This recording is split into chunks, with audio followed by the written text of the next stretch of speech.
The old man built. The old man built. The old man built. The old man built. The old man builds is broken in the head. People not seeing reality has put them in the red. Where conscious and spirituality been stricken from the norm and replaced with the ignorance of basic magnetic form. The geometry of God keeps running through his head. That's what makes old man builds broken in the head. The old man builds. The old man builds. Spheres of destiny are spinning in his mind, making him travel back and forth in time, battling the establishment for just a little recognition. Has him forcing the world to understand his premonition. That world will have all the technology in the end, even if it means his life will fail to extend. The old man builds. The old man builds. The old man builds. The old man builds.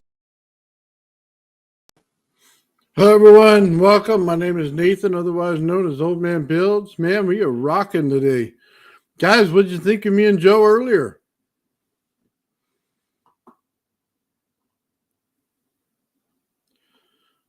What's going on, guys? So cool, man. Yeah, we did the pre-taped version of inner ear theories and stuff like that. Kind of ran through a lot of them, man. Probably much too fast, man, but some cool subjects in there, man. Thank you. Yeah. Going through a lot of different subjects, man. I got one here for you today, and I guess only certain people would understand it, and we're just going to test people's minds today. Yeah. We also got cool thing. 8 Center did a sit down with us, man, and the interview is absolutely amazing. Let me tell you, Joe and I both, our minds were blown, and there were times in there where we didn't even know what to say. We were just listening, like two little kids sitting around a campfire listening to a story, man. It was truly something special, guys. And we look forward to doing several more with them.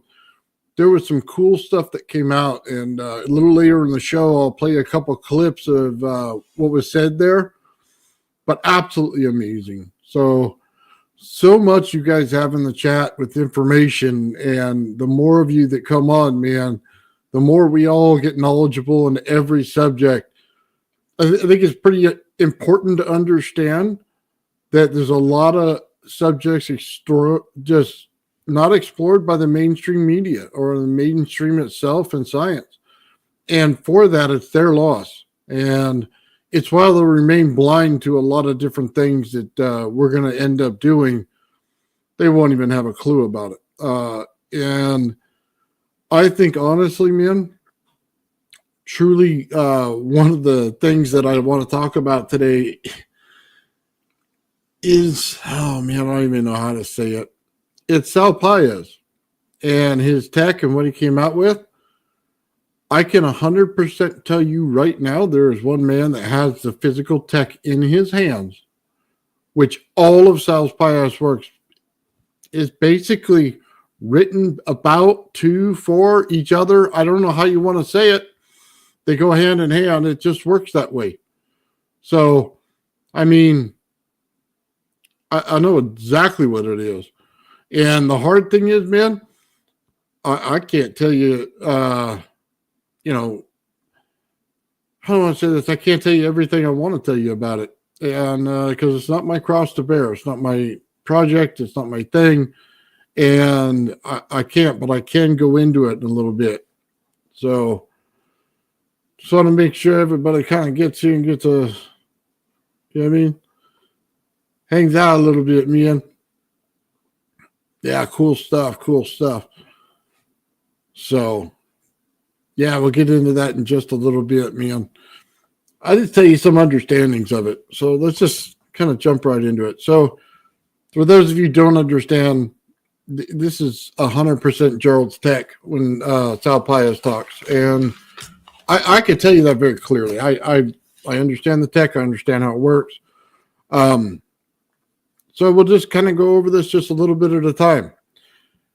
He doesn't mention the Byfield Brown effect, and he probably should. He probably doesn't do it because of, you know what I mean? Everybody thinks UFOs, stuff like that. So that's probably why he doesn't do it, but it's electric, magnetic, and it says gravitational. Let me just say this.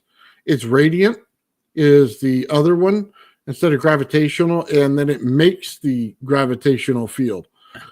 So that's one of the differences you'll have to put in there. Byfield Brown, probably why he doesn't explain it that way.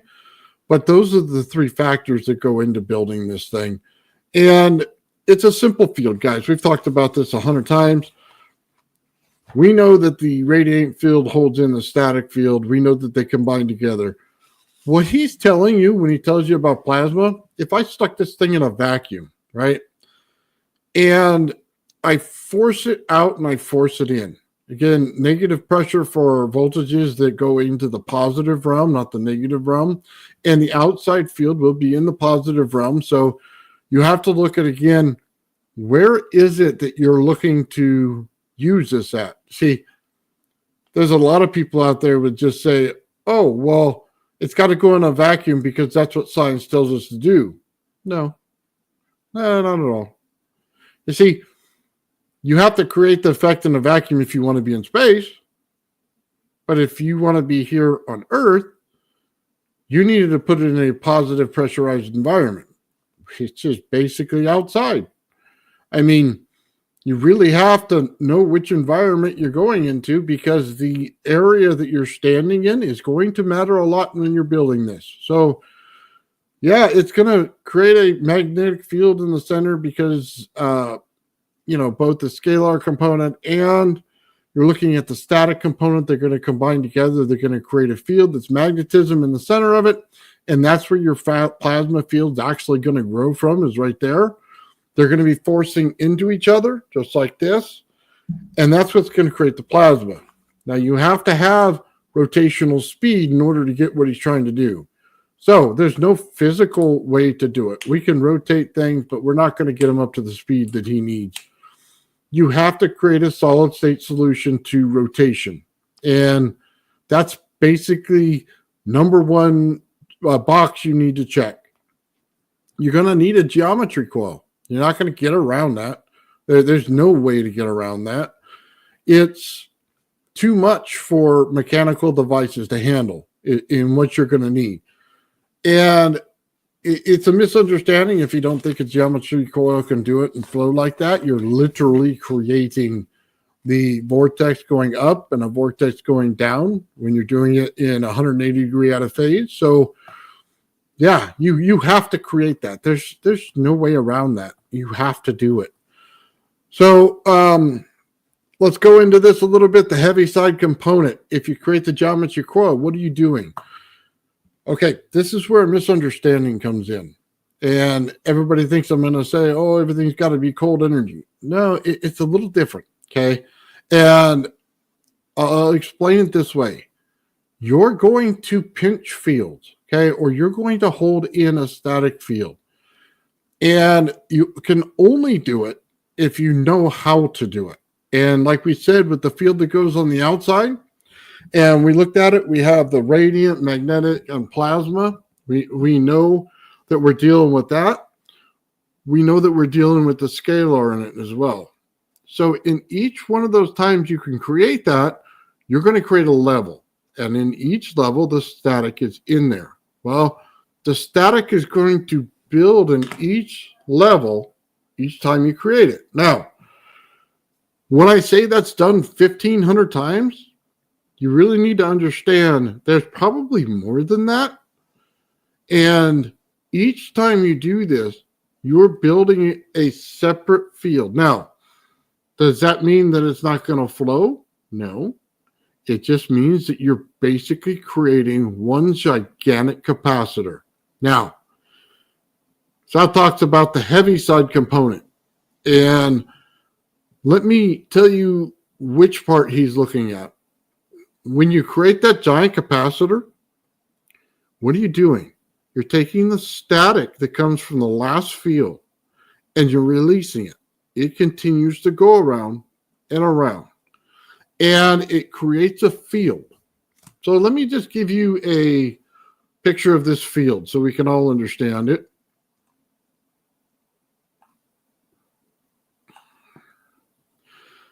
And here we go.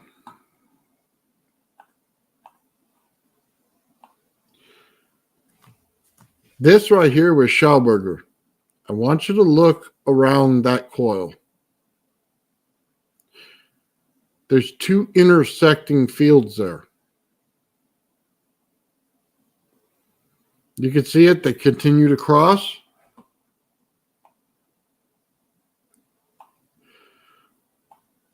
I could care less what anybody says about this on this video.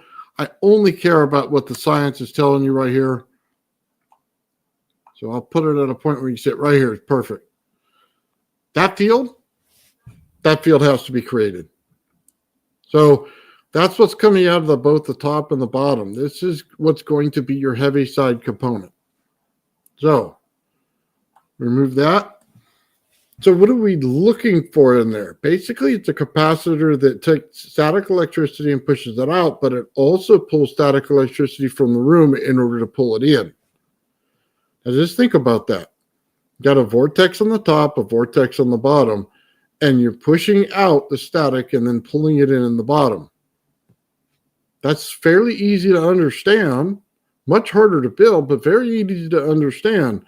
That's this Heaviside component right there. It's the way the static works in the environment of the capacitor. So now that we know that the center is filled with capacitance. And if you take a capacitor and build it, this energy builds one layer on top of the other, one layer on top of the other, build, right? Push out, big amount. We got a rotational field. Now, we didn't have to make that rotational field at that, to look that way. We just had to create it based on the geometry of it, and it would go ahead and build it that way on its own. Layer after layer. So we get into the geometry aspect of this. Now, Sal talks about this, and I think most people just right over their head. They don't even mention it. They don't understand it. He's basically telling you in the plasma, there's cymatics, which basically means that there's a structure being shown in the plasma. That structure is based completely on the structure of how you're building your coil. So if you're going to build it like a hexagon, it's going to show a hexagon shape in the actual plasma. They're finally starting to realize that geometry was a massive part of this. So when you create the right geometry, you create the right forms. When you create the right forms, you create everything. I think that's very little known. And I watched, probably 10 interviews in the last couple of days, man, when my foot busted. And every time I turn around, the people who are asking the questions, they should just leave the room. They weren't needed. I mean, they asked no questions that would have put them in the right place. Guys, Sal's an engineer. He's like one of us. And I'm sure that he based some of the answers he gave them on some of the physics so that they can understand it. I understood exactly what he was saying in the plain English he was speaking. It wasn't that difficult.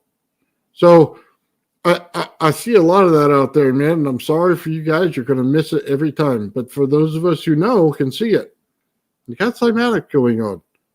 As soon as he creates that, you're going to get a structure, you're going to get a frequency, you're going to get everything. Now, let's talk about the coil itself. You have to run this in negative. And when you pull the negative from the battery. Now, why? Because when Sal talks superconductor, he always avoids the question. Because he knows as soon as he says superconductor, it's over unity. He knows it. He knows it, and he can't talk about it. And I don't blame him for that. But that's what it is. Why? Because the negative side has almost zero losses. The heat side always has loss. You can't get away from that. That's a simple law put down by Steinmetz. Okay? That's it. You're going to have hysteresis, you're going to have heat, you're going to have losses. So what do? You have to turn that negative and make it flow your coil. You see, you're going to pulse it the same way. You have to simply do things in the right order. So, yeah, you could change the anyway, sorry, I was reading something on the comment. You could change the frequency of your coil easily. You don't have to go based on what the transistor tells you it is. No. Get a trigger circuit, get your frequency generator out, and change it. Gerald showed that hundreds of times. You know, you got a little $5-10 chip that you can use from Amazon, and then connect that right with a little, $5 one that's a trigger circuit, and you could change the frequency in any coil you want. You could do it your Tesla coil. I mean, look, talk about ultimate control. That may be the thing here. So let me just tell you that because a lot of people worry, oh my God, you know what I mean? This frequency, this is what I'm getting, and I have to stick with it because this is the way I built the coil. No, not at all. I could quickly change it to whatever frequency I would, whatever I will please. Okay. Because that's the way it's supposed to be. Anyway, those are the few of the things that are on there. So they talk about Planck's distance or Planck force. Okay. And when we create the field, radiant field, however you want to say it, on the outside, it's going to mimic the inside, which in this coil it does. And it has to do with the geometry of it and the inside and outside.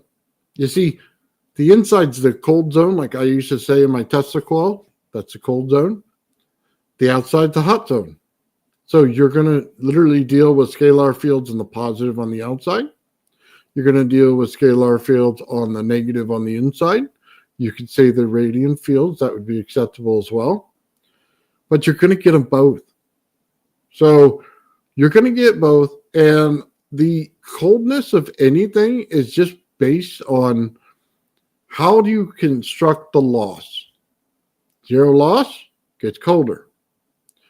You have heat in it, the hysteresis, it gets hotter, and you ruin the whole experiment.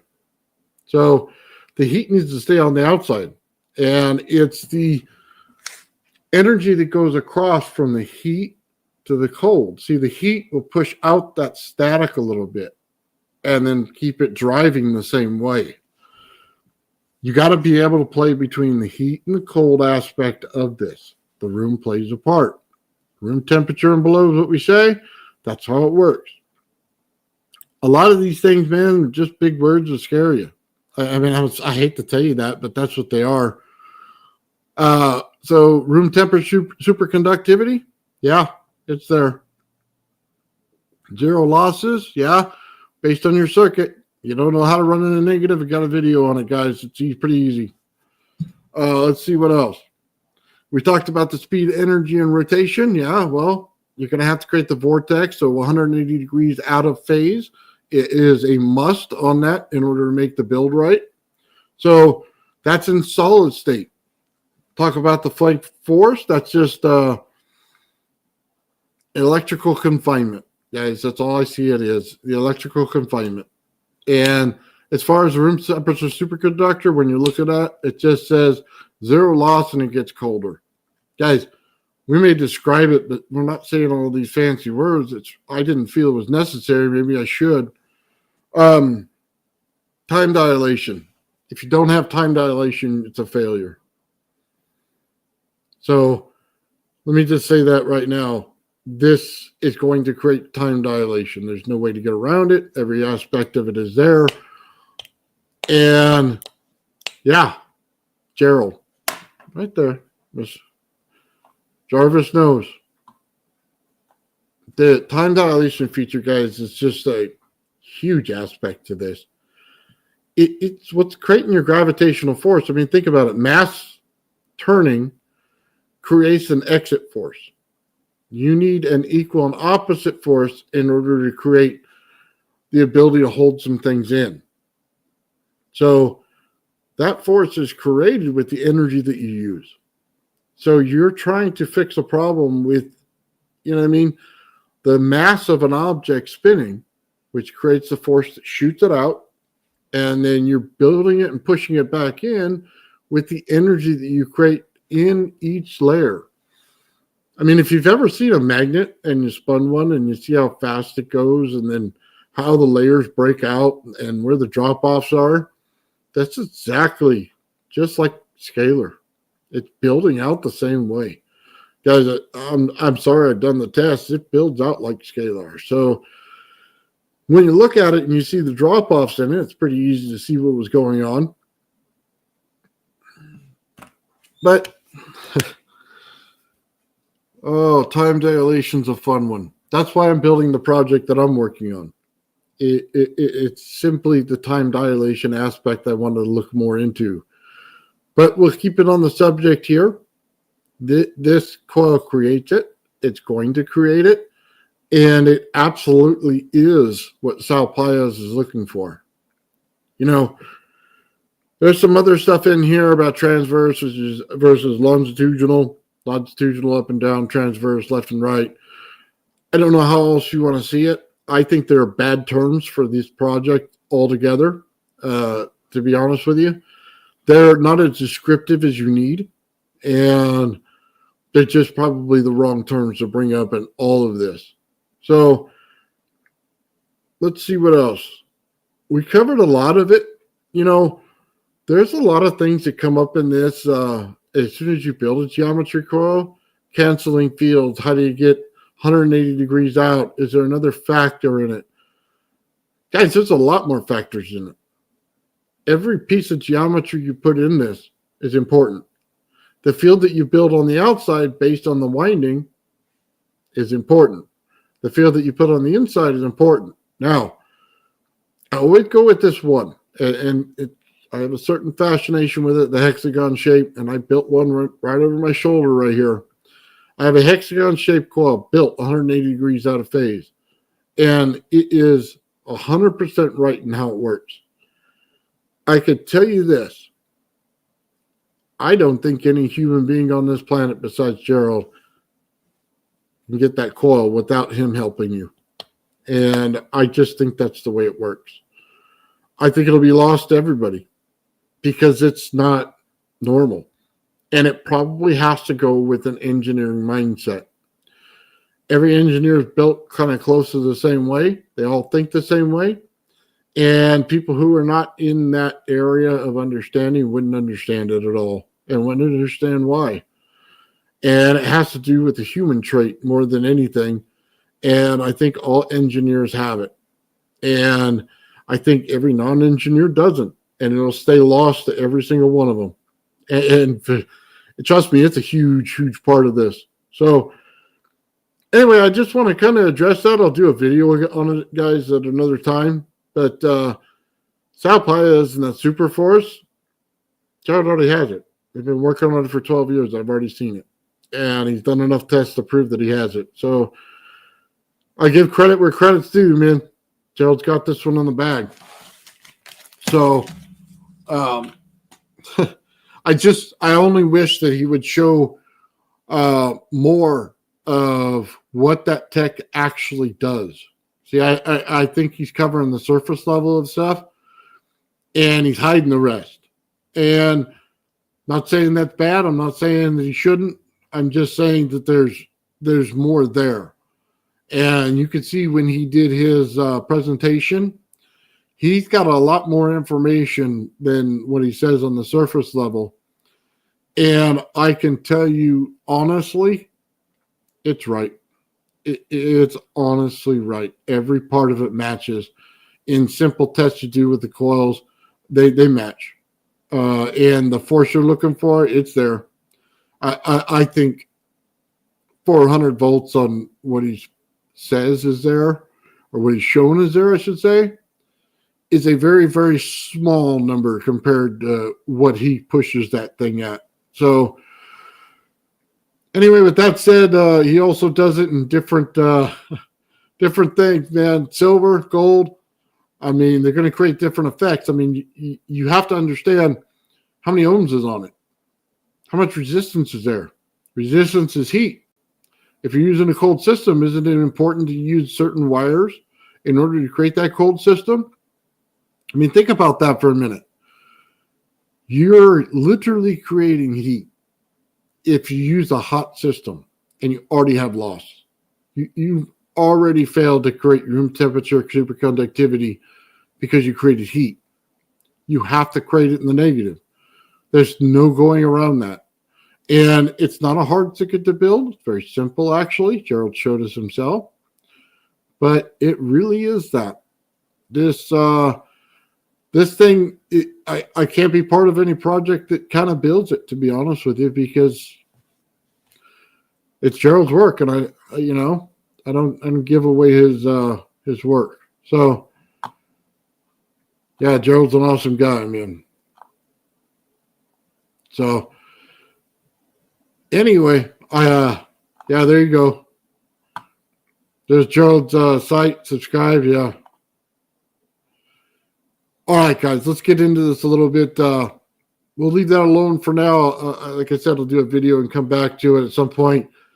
But I know what's going on there, and it's fairly easy. And some people want the secrets for free, and, well, no, you don't get them. And it's only up to him to give, and, he'll do it in his own time. So, all right, guys, I want to show this. This is an interview we did with 8 Center. And it's going to be shown on a premiere on Monday.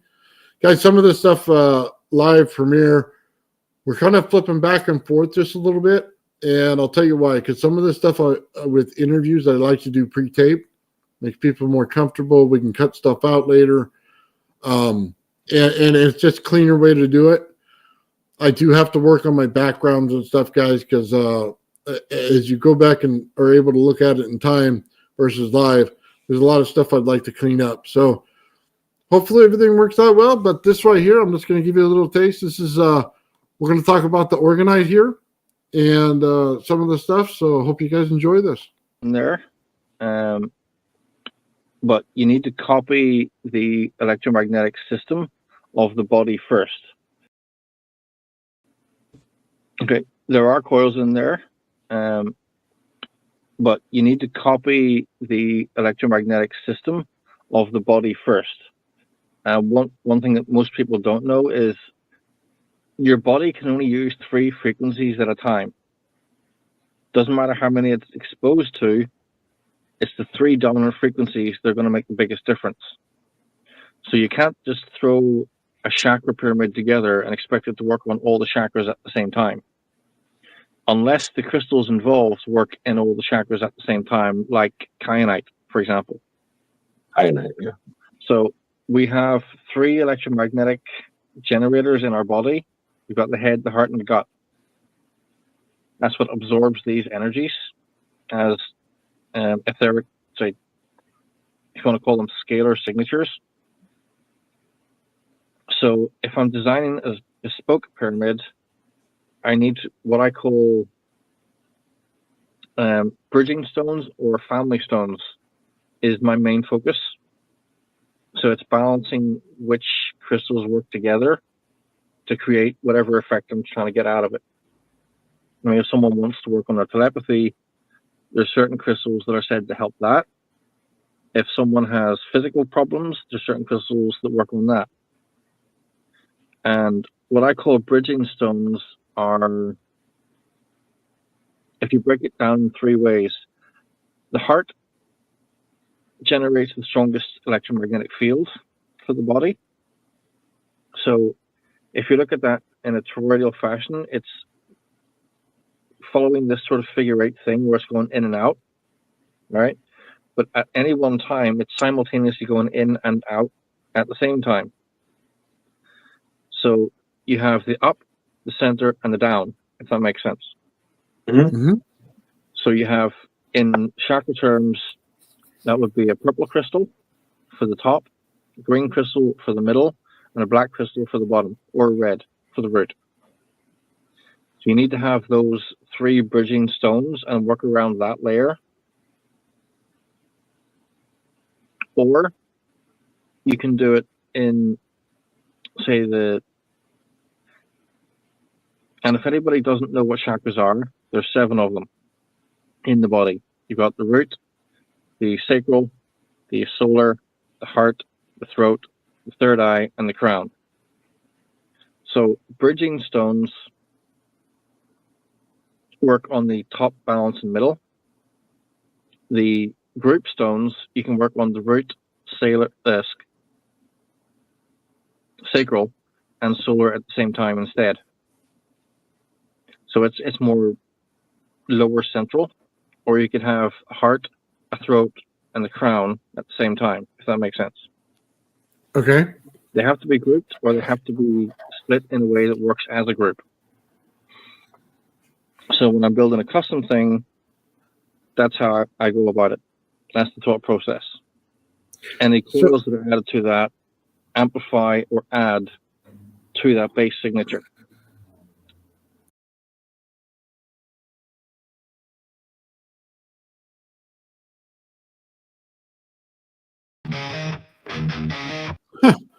Pushing all the wrong buttons again. Guys, that's awesome. 8 Center did an awesome job there, guys. And there's a lot more information on there. Again, it's just kind of a teaser on that. The whole thing will play on Monday. So I get right into it, dude. I'll be honest with you. I'm kind of like you guys. I was sitting there even when it was, going on. You saw Joe and I's face. Hold on, let me bring this up. Yeah, look at our faces, man. We're just kind of like sitting in awe of what's going on throughout the whole thing. So, yeah, it's pretty good, man. That's pretty good. So, 8 Center, man, you did an awesome job on that. Hopefully, you didn't mind some of the edits that I threw in there. I threw in some, counted buildings for you a little bit and kind of the stuff on the stones. Hopefully, it was the right ones. And then, yeah. Yeah, you say we covered a lot of stuff. It's so funny. He goes, but when we were doing it live, he just said at the end, he goes, well, we haven't even really started yet. And it was like 2.5 hours in, man. Yeah. He goes, we basically just covered the basics to pull you, up to speed on what we're actually talking about. Oh, man. I think Joe and I both, man, were like, wow, that's insane. There you guys go. 8 Center channel right here, guys. Go ahead and subscribe to him, man. Awesome. Awesome work. Yeah, looking forward to it, man. Yeah, sorry guys. I would like to play it all, but we'll wait till Monday. So, you guys do you guys want one more clip? I got one more clip of it. You guys want me to play it? It's so cool, man.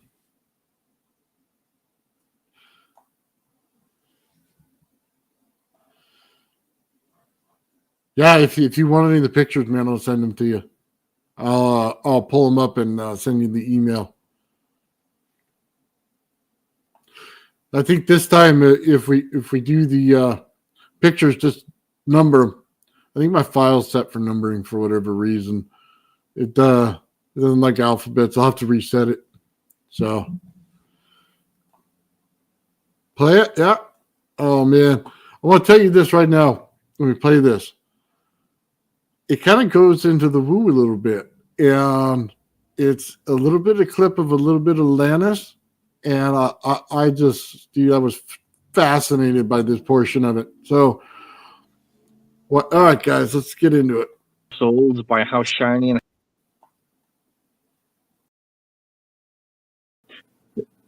a lot of organizers are sold by how shiny and how attractive they are, and there's a lot of things that are like bright purples and blues and all these patterns. And it's like I'm coming in with something that's completely plain looking, so I was kind of worried about it not being taken well. But I think it worked out well. They're elegant and simple. What's Well, more like what the pyramid should have been, right? Or looked like back in the day. That's the right way to do it. I like that was it. my thought. Yeah, I mean, this looks like a beautiful, crisp white pyramid and sitting in a desert. It's what it looks like. Yeah. Well, the original pyramids were built by the Atlanteans, and they didn't add the limestone because they had a different purpose. It was the Egyptians that added the limestone. And I think a lot of their purpose was for scalar effects, like for amplifying consciousness, for astral projection, for visiting different planets and stuff like that. So the Egyptians knew a hell of a lot of shit, but they're still following on the Atlantean technology. Wow. They just leapfrogged off of what worked. Yeah. So how old would you say the Atlantean population is versus the Egyptian? The Egyptians, I think, found it maybe like 2,500, 3,000 years ago, or whatever. I don't know the dates exactly, but whenever they found them, they had some tech, and there were some Atlanteans teaching them how to use it, like at sort of stepped levels. But the actual building of the pyramids was like 38,000 years ago. So well before the Great Flood. Oh, well before. The Atlanteans had about 26,000 years before the flood. The flood was their reset point. So let me ask you another question. Do you know if they're still alive in any way? They are. They are in hiding, and they will eventually come out again. Oh my God. And if anybody doesn't know what... Man, let me just tell you, like, that's like a bomb drop right there, bro. That was like, they're still alive. They're still here. And he goes in further. Okay. And let me tell you something that right now, man. You want to see that interview. That was off the chain. We learned a lot about organite. We learned a lot about the energy. And we go into the woo a little bit with the Atlantean thing. Let me tell you, I kind of got stuck on it a little bit. They'll probably tell you, anything that is that old, that survived here on this earth, man, is absolutely brilliant. And I would love to sit in a room with them. So I think everybody here probably feels the same, man. This is like, yeah. Can you believe that? What was it? What was the number on that? 5,000 years? No, it was more than that. 50,000 years. 50,000 years, man. I mean, and it's still alive? Yeah. Yeah, that's really, really cool. So I'll kind of leave some of the surprises in that, guys, for you guys to watch it, because it's some things I'll really want to talk to you guys about. But we'll do like a little after show afterwards, and we'll kind of like this one, and we'll see what's going on and stuff. Yeah, there's some really cool stuff in there, man. And I look forward to doing the next one and the next one after that, because like you said, man, we barely scratched the surface on this. So yeah, sorry, I'm gonna put up some of these comments here.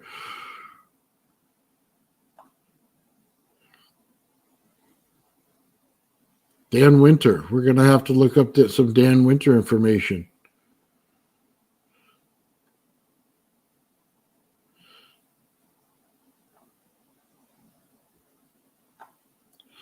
Yeah.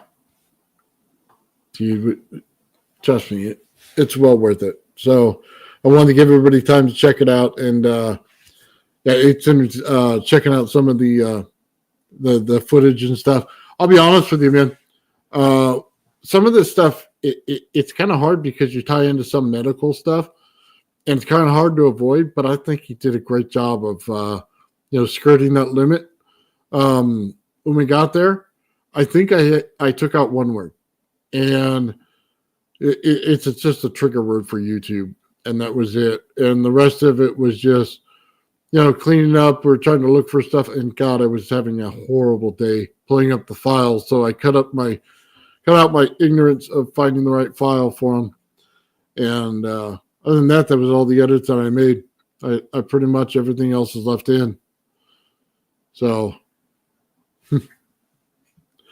yeah, I'm there with you. I hope to change the policy because there's a lot of stuff that could be going into with all this stuff. Man, it just sucks that it's not possible right now. So I will say this, though. I did put it up on my Patreon and stuff like that. For those of you who are a Patreon member, I didn't cut it out there. So, whatever we talk about on that subject that goes in there, it goes fully there. I won't cut that one. So, but you can't, you got to create awareness somewhere, and this is where I create awareness. So, yeah, we could do that too.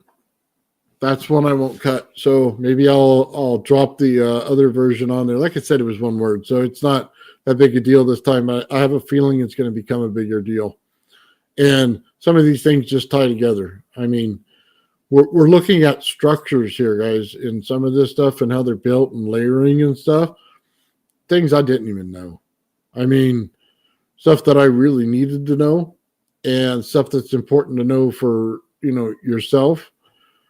But there's also a science aspect to it. I just didn't know.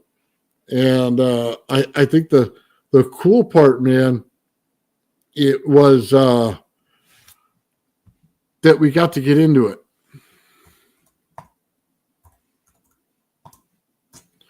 So, yeah, we got to get into it, talk about it, see what's going on. And, yeah, that was the only one, man. It's a trigger word. And every time it's brought up, it gets flagged. So, yeah. We can work around that one. That's not a problem. Good. Yeah, I didn't think it was going to be. And, yeah. So, cool deal, man. I think that the rest of it, the interview came out really well. So, yeah. So that's coming up Monday, guys. And I think it's going to be, as long as we can film them in time, it's going to be every Monday for a while. And it's going to be something to look forward to because there's so much information there. So, yeah, I'm going to do that one probably like that. And then we'll have our Thursdays, and we'll do everyone else that comes in and does want to do the interview and stuff like that with us. We're going to do those on Thursdays. And if we have enough, they'll spill into Fridays. And then I think Friday from here on in is going to be a recap day for me at 2 p.m. like I normally run this stuff at. We started to go a little earlier, guys, so hopefully everybody's all right with that. But, yeah. Let's see. Paul Cook Channel found destroyed the pyramid in England and nobody knows about. Have you heard of? Well, I'm sure there's pyramids all over the world, and there's probably some here in America that we're not really listening to people, is what the problem is. They think mainstream science thinks some of this stuff we do is pseudoscience, and they just don't understand. If they followed the building aspect of it, man, it makes all the sense in the world. Maybe that's why Joe keeps saying they're blind to things, because they keep thinking it's some kind of weird science aspect, and it's just not. It really isn't. There's no woo to it. There are physical, attachments to everything and structures of everything, and yeah, that's the way it works. So, yeah, tons of stuff has been destroyed. It absolutely has. God, we're the worst at it. Here we just destroy everything here in America, or we did at one time. Well, then again, we still do it. you know, they get the people out there destroying statues and don't understand the true meaning behind them and whatever. Well, to each our own. That's not my whole thing here. Yeah, we shouldn't forget them. That's for sure.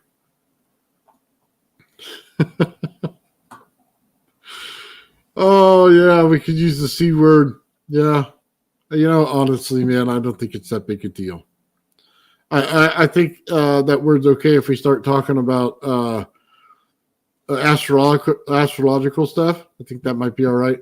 But in the conversation based the way it was, yeah, it was just anyway. I don't want to talk about it. I don't want to argue about it. 8 Center's good with it. It's the only one that got cut out, and I think everything falls right in line. Guys, there's things that you're going to have to understand about this that, there are definitely like a spiritual component to it. There's a wellness component to it. There's an understanding of the science and how crystal structures are built and why, what each single layer represents, and then what each single layer goes into as far as, what are the minerals put in there? That's probably the most fascinating part for me is all these different minerals add up to be something, and it plays with the frequencies, you know what I mean, in everything. So we generally, look at it and we don't understand that aspect. I mean, take a crystal, put it in water. What happens? Then the frequency of the crystals goes around the room and it affects your mood. Why? Because the crystal puts off a frequency. That's not that hard to understand. It gets more advanced when you get a Tesla coils and it puts off some massive frequency that you know right away that is playing with you. But this is like a slight thing that happens over time. It's not something that's rapid. So I think that water is important to crystals, man. And then how many people out there knew that it wasn't the Egyptian, it was the Egyptians that put on the casing stones and they weren't originally there? I mean, that kind of blew my mind too.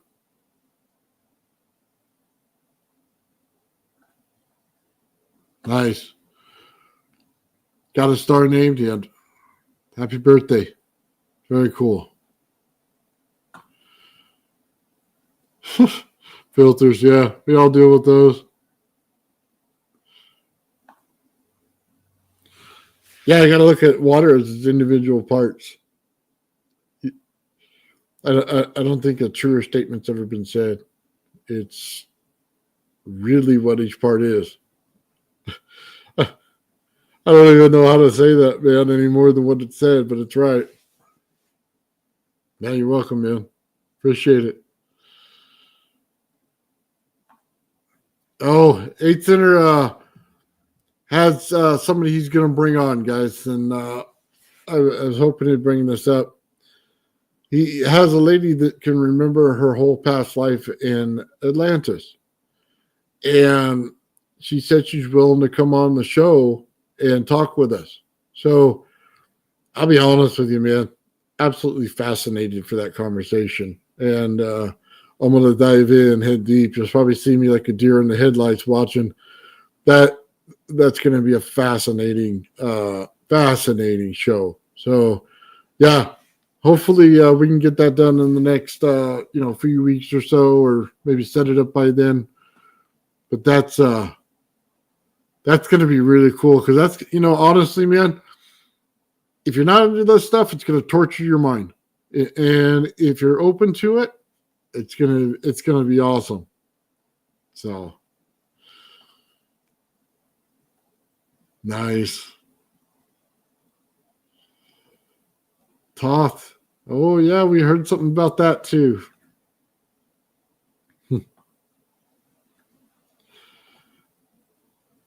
Edgar Casey, yes.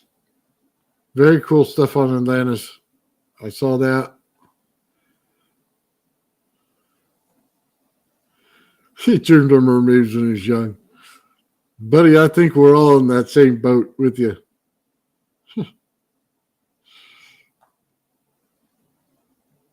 I think the Atlantis Empire was more than before Solomon. So, but then again, well, I don't know. We're going to find out, aren't we?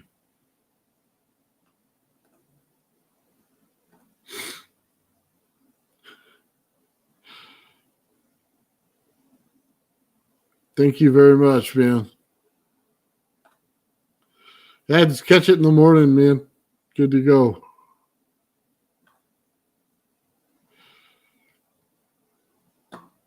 Yeah, you like to walk in the Vatican Library. I think, honestly, man, I'd rather hear it from somebody who's been there. And I think that's the greatest way to do it. And if you can recall your whole past life, number one, I mean, just think of the implications of that. You had a past life. I mean, just let that run through your mind. You had a past life. There is more to you than you think. It's worth every bit of effort to try to channel that and get back to that and to find out what you knew. I'll be honest with you, man. If I could flip a switch and it'd be in my head, I'd do it. And trust me, this forehead's big enough, okay? It's got plenty of room in there. Probably because it's not filled up with a bunch of garbage. Oh, Library of Alexandria too. Yeah. I guess if you like to read, I'm not a big reader, but there's certain books I would read. Saw a UFO, huh? Stingray UFO. That might be government made. I do think that we have it, guys. I think that the whole story about the people from Venus, what was it, Eisenhower or something administration? Yeah, might have been people from Atlantis. Might have not been from Venus. Venus is a pretty bad looking place right now. May have been from Atlantis. I think that would be more realistic.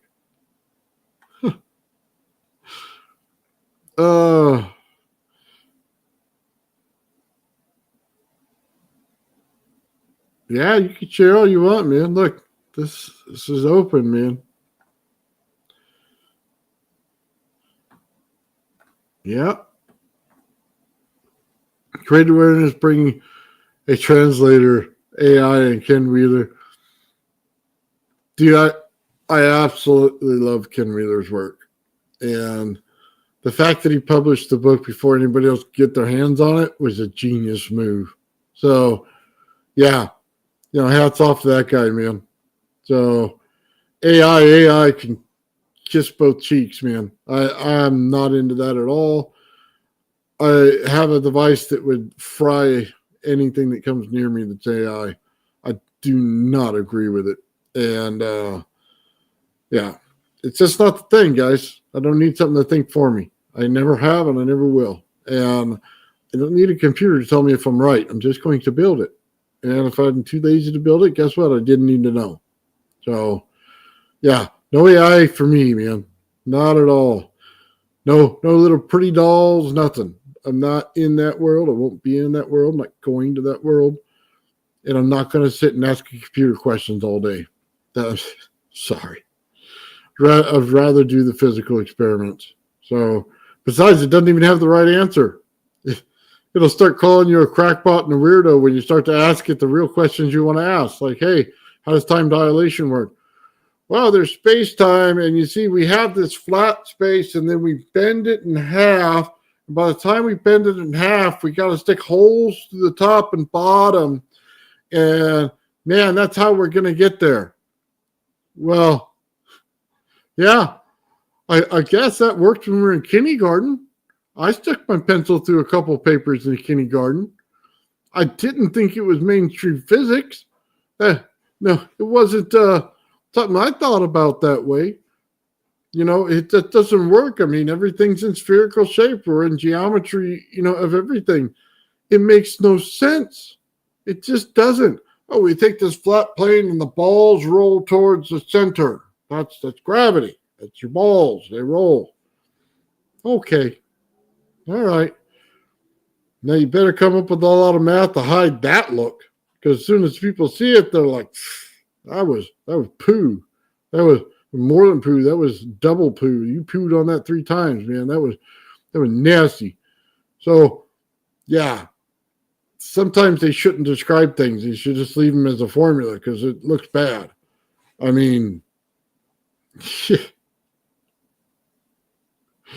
oh man, AI started to go to the woo. Yeah, AI can never go to the woo, by the way, because people that write AI aren't us. The engineers don't write AI, not in that way. There's a lot of people who are higher up that control all the little, you could say this, you can't say that, and all this, and there's no real freedom of speech. So as soon as we get rid of that, then we'll have it. Yeah, there you go. Poo. 3 poos. That's right.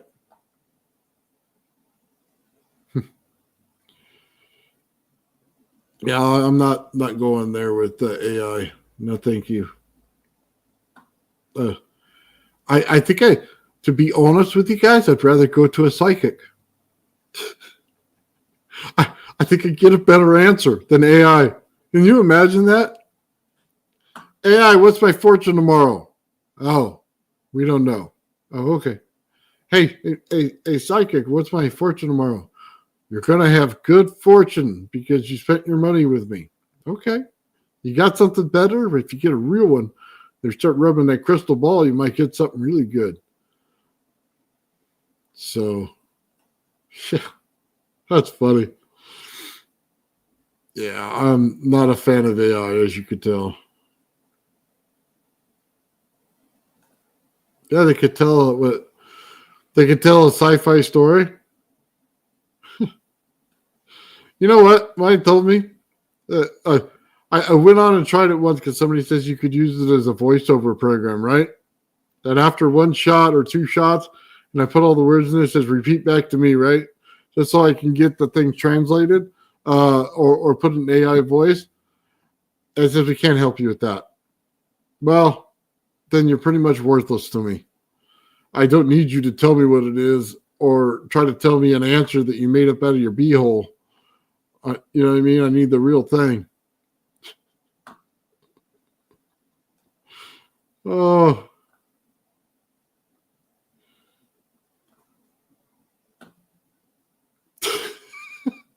Oh, it's a tool, all right. I think if I wanted a bedtime story, maybe it could tell it to me if somebody programmed it right.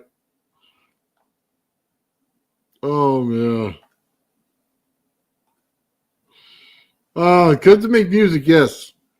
Yes, I my intro music, it helped with that. So yeah, I guess I guess I should say I do like that part of the AI, but the one that tells me stuff in physics, I'd rather not know. Oh, anti-AI, yeah, a bit. Unless I get said for the music. Bees holes. Yeah. With Joe Legacy, man, doing some great work with the One Wire. And yeah, well, it's kind of along the same lines we did with the One Wire Energy from Tesla. You know, and I'm sure he's going to be able to convert it a lot better than I have. So I'm really interested to see what he does there. I like Joel, man. Really good guy.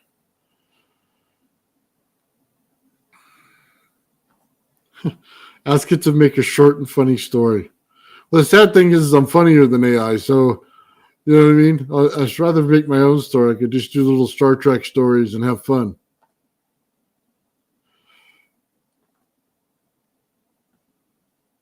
AI could paint a picture from a story, you tell it. All right. If you say so. It's a great co-pilot in field tech, Nathan. No. It's hard enough to get people to understand what the fields actually are and how to build it.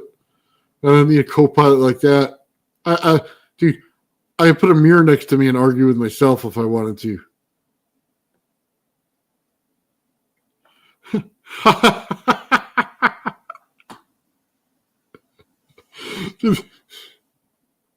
Shining them up.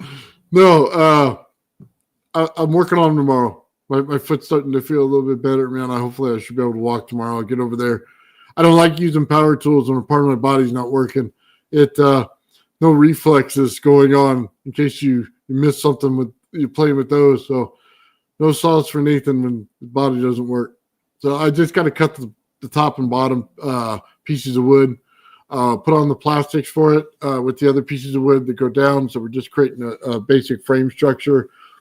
All the rest of the STLs were printed out and ready to go.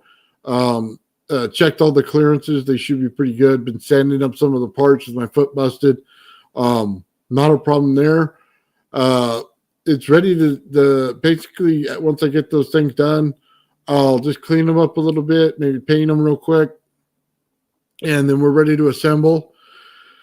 And then we're good to go for starting trials. I'll run the motors by themselves and make sure the rotations work. Then I'll put the rest of it together and we'll figure out exactly what else we need to add to it. So, yeah, it's going to start real soon, man. So sometime this week, you'll be seeing me dropping some videos on it. So, or I should say next week, however you want to phrase it, after, you understand what I mean.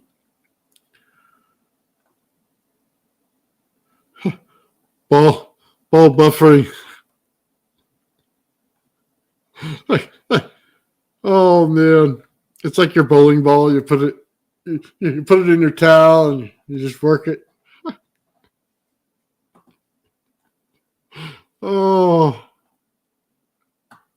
I'll be honest with you guys, man. The one thing I'm going to find right away is probably the magnetic field. That's going to be fairly easy because you can have magnets in there rotating. So that's kind of a gimme. The radiant energy is a gimme. I'm going to have that in there. How it works in rotation on the Tesla coil, God, I don't know.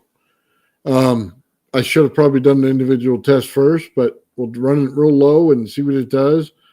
My concern is I've run it on rotational discs before, the same energy, and it'll build out in and out like this, no problem. But what it'll do to the inside of the Tesla coil, I'm not sure. That's one of the concerns I do have. And I don't know that there's an engineering way to fix that. So I'll have to figure it out. Maybe there is. I mean, I don't know, I think about it. If I put housing over the actual metal, like basically gas hose or something like that, it'll hold it in the inside. So that might be the option if it kind of just blows out.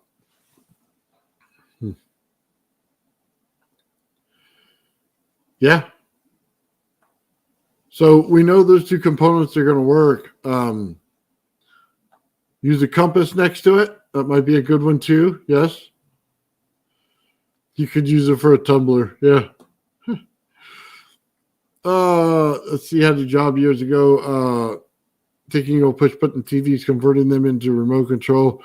Teletext then sold them into markets. Love the job. Nice. The only thing I do with the old TV is to pull the flyback out of them and some capacitors and stuff and just light things up with them with voltage. Yeah, trust me, this last week has been a bummer for me. Okay, I can kind of out of it for that and other reasons, and ankles busted. Trust me, hopping to get your food and hopping to come back, and then I had to use the kitchen stool as a walker for a while because I didn't have a cane because I couldn't put pressure on my foot. Yeah, that was not fun. So I look like an imbecile walking around with basically like a stool, a little high chair or something to get me to be able to walk. Whatever you got to do, I guess.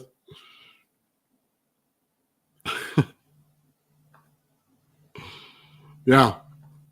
Guys, trust me, I've been wanting to do this thing for a while. I ordered 8 pounds of bismuth. So that should be here in the next few days. Honestly, I saw it in the UFO stuff.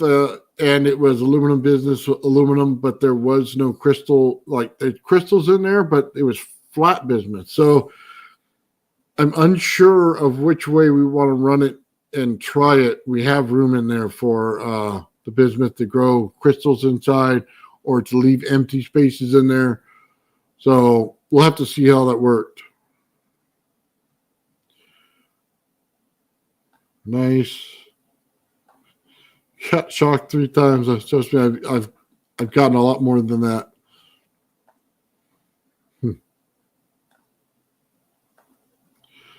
Good, smart. Yeah. You know, I have found some aluminum spheres out there, and people that'll make them for the exact dimensions that I made on my disc here. I just got to make sure that those are the right dimensions I want to move forward with. And the reason I say that is I need some form of aluminum tape in there, something to get the harmonics out of it a little bit so that we could check to make sure that they're in the correct octaves. And once we do that, then I'm okay ordering some more expensive parts for it. That's kind of one of the primary tests I want to see. I need to see exactly where the frequencies are and how much bigger to build them and stuff like that. So that's an important factor.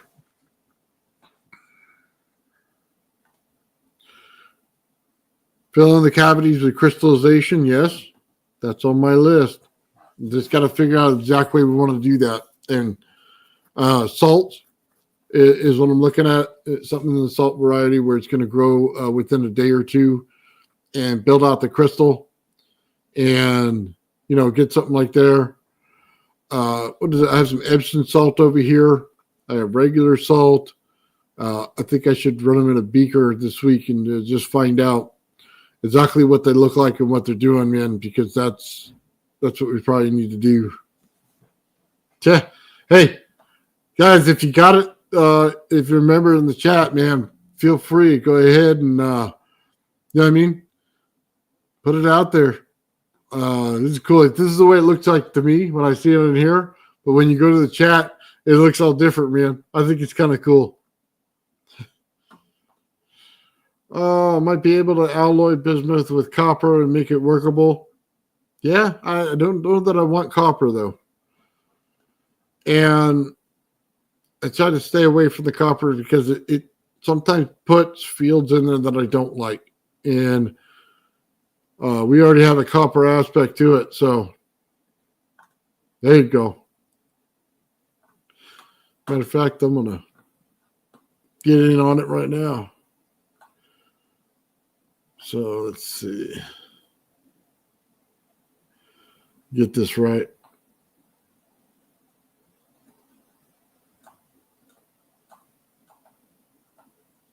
There you go. Throw it out there.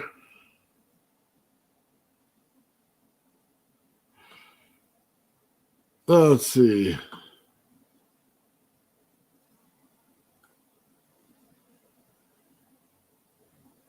Well, yeah. See, that's what I want to do. I want it to spin, get the frequency of the spin, and have it build the crystals based on the spin frequency. That's the way I wanted to do it. And if that means making a bigger cavity, then that's what I have to do. But that's what I wanted to do, to impart the frequency into it of the spin that I want. Now, that's going to change based on the speed. So may that be a good idea. Maybe it won't. Maybe just putting it in there flat and letting it adjust to the frequency might be better. Let's see. Aluminum mylar shrink wrap, yeah. Exactly. See, we can do the copper on the outside too. That might be a good place for the copper. We can try that just to make sure we don't leave any stone unturned while we're doing it that way. Nice. Let's see. Focusing array, bowl of magnets, yeah. Bipolar cars might help you, Nathan. I think, honestly, they might. I have a bifilar coil. And it's interesting in holding in energy, especially radiant energy, and how it cools it down. But for this project, I'm thinking not. And because it just has to do with how much energy I can force to stay in a capacitor, basically. That's really what it is. I'm creating capacitance between spheres, and how much I can create will create the outer field, and it'll tell me how thick it's going to be. That's really the whole project. Once that outer field's corrected and you can see it in any way, then we have something we can work with. So, yeah, that's what I have to do there. Yeah, resonate well, yeah. I'm really wondering for that bismuth, how much more energy we're going to get out of it. Once we hit that frequency and that the actual thing starts resonating the aluminum, then it starts hitting that bismuth. How much more energy are we going to get?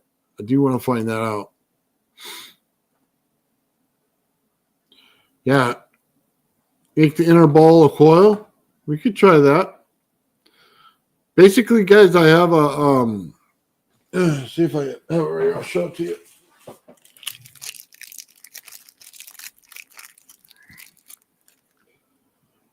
That right there is the inner sphere for the project right there. A bit heavier than I like. It's threaded on the inside. We'll see if I can't. Whoa, I can't thread that that shaft and be able to thread it right in there. That'd be perfect. If not, I'm gonna have to have something that's built out of plastic. And then where the two rods meet, like this, I'm not so sure. I don't want some kind of bearing holder in there to hold that. So I'll see how it runs first time. I'll just run the motor through the bearing holder shaft thing. It's about that long, and see if there's any wobble. And if there is, then we have to change some things around, but it won't be that bad.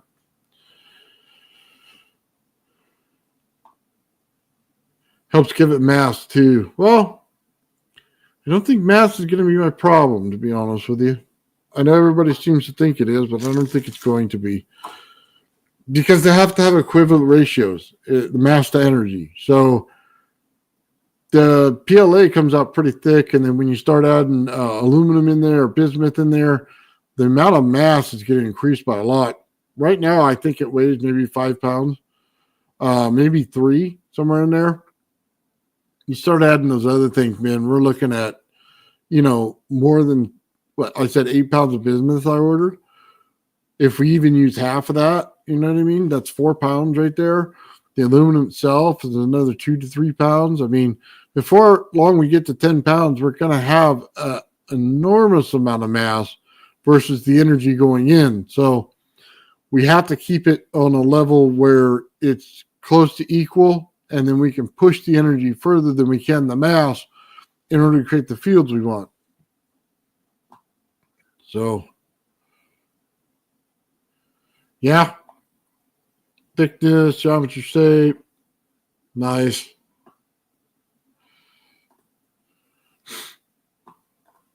Built your own spaceship and floated it. Turning the noise and space like movement along the guitar. Nice. Very cool, yeah. Let's see.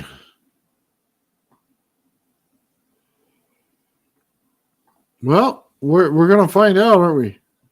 I mean, we're not looking for anti-gravity in this. We're looking for the gravity of it. So if we can figure out the gravity of it, we can create the anti-gravity of it. So that'll help.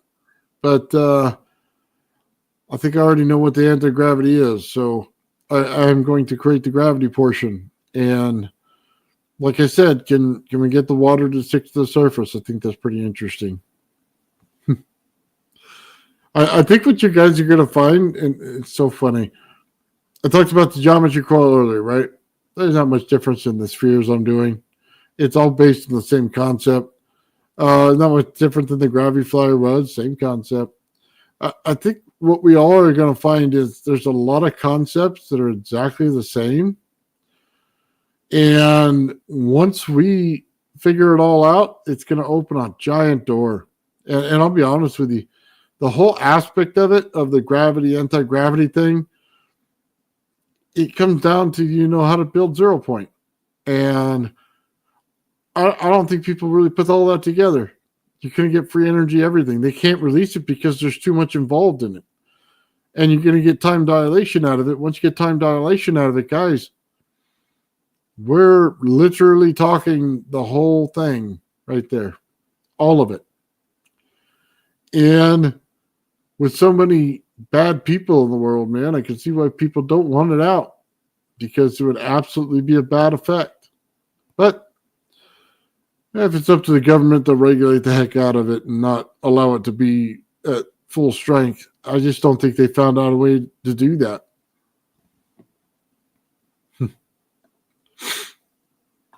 Yeah. I think we're all going to find out something, and I think every inventor has their own thing to it. And I think, guys, the more people that we have on that share gives everybody a different perspective of things. And it'll change all of our perspectives on everything once everybody has a chance to say something. And, these are the people that build it. They show the projects. They show what's going on. We build it. What does it look like? How does it work out? Is there a different theory than science? What is it? What are your thoughts on based on every project you've ever seen? Those are the kind of things I like doing, man. I really appreciate those aspects of it. So let's see. It's also connected to free energy, the whole thing with Greer separating it. Yeah. So, yeah, it is. Well, if you can understand Charles Coyle, you understand they can't be separated. Not in that way. So here's the thing, though. Can you build a different device for every unit? Yes, you can. Absolutely, you can. And it will not have some of these same features in it. So I don't know that part would be BS. That part would be actually real. And because there's more than one way to do certain things. And they're never going to let out the free energy part. I'll tell you that right now. That would be the last one they want out. So they wouldn't want to separate it. And there's a lot of ways to do it. Guys, you can pull energy out of the air with a chronomotor. It's ridiculous how some of this stuff is easy. And they won't let anybody go near that. Matter of fact, they start passing laws, getting around some of this stuff.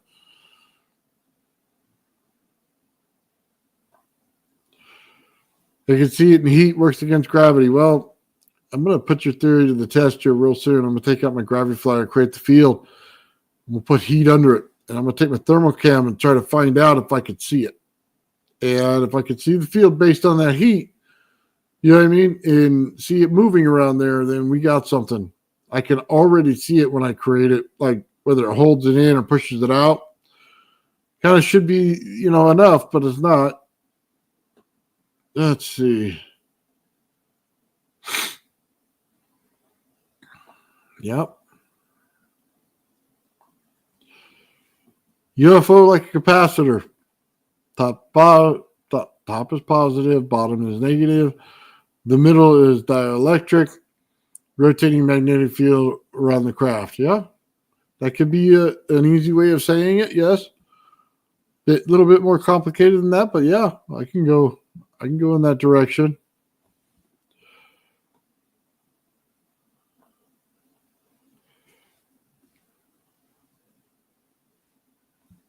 Let's see. There's no law currently stopping me from flying down the road at an anti-gravity device. Oh my God! They probably tell you you're an airplane or something and nail you with some kind of flight law. Something that we probably don't know a lot about, but I'm gonna tell you, if I had one, I'd hot rod it. Oh, let's see. Fission? I don't know that fission. I don't know that I agree with what they're saying about that. So, could it be? Yeah, maybe. Has it lifted yet? Well, that's something that, you know, I'll just publicly say no.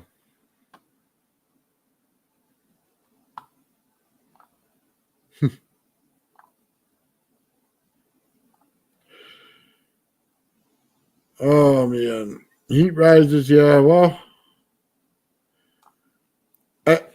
I think the temperature differential is the more important part than the heat rising. When you create the temperature differential, you're creating a field. And when you create that field, holds in certain things, holds out certain things. And I think that's more important than just the hot air. I think hot air is an oversimplification of what's going on. So, yeah.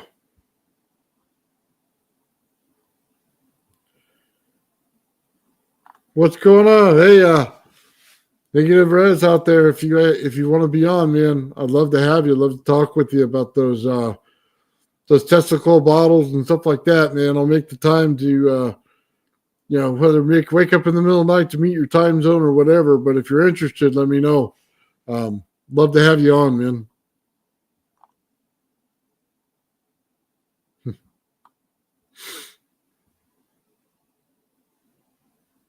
Yeah. Love the Rocketeer movie. Nice.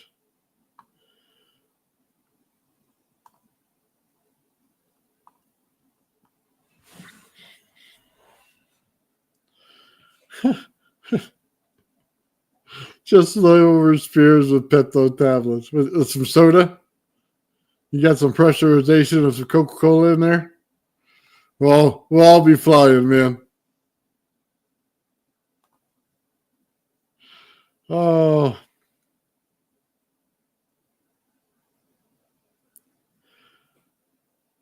I'll be honest with you, man. I think what we're creating is close to ether, but I don't think it is ether. I think the ether comes out of the center of the universe, and going to be the same thing, maybe, but I doubt that we're doing that. But it could be. So it has all the same traits. I mean, I guess you have to fly to the center of the universe to find out, huh? I guess we'll never know the answer. So we'll just call it ether.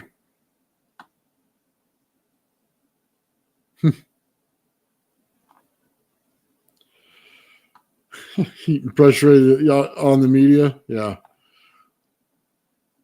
Oh, man. I don't know. Somebody was upset about Elon Musk and had something to do with documents on, I don't know, anti-gravity, free energy, something like that. I could care less. I'm not trusting the government to give me anything. I'm going to build it myself.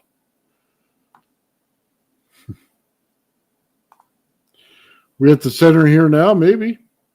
I don't believe it is, but we all can be proven wrong.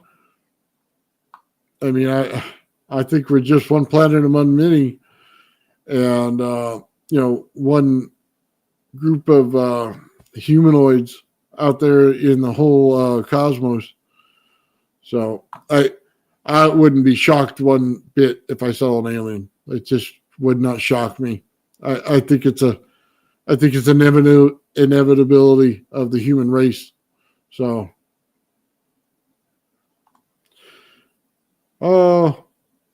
let's see. Positive charge represents the deficiency or void in the local field, causing the ether to pull energy out to balance itself. Yeah, I guess you could say that. I mean, it's just interesting. In every project that I've seen, I don't think I've seen, besides the radiant energy, I haven't seen anything new come up as far as the energy. Maybe that's the point. Gerald, I honestly wish I knew. Let's see.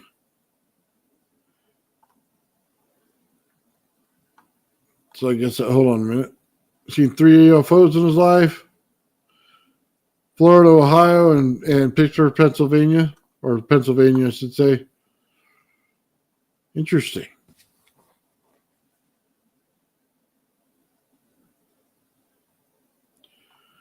What point of energy been? Nice. Just saw Ben the other day. Doing really well. Oh, let's see. I don't know what the first part of that says. It says with gravity perspective already, AI is a parrot. Yeah. AI. Record the UFO all the time in Ireland. Maybe.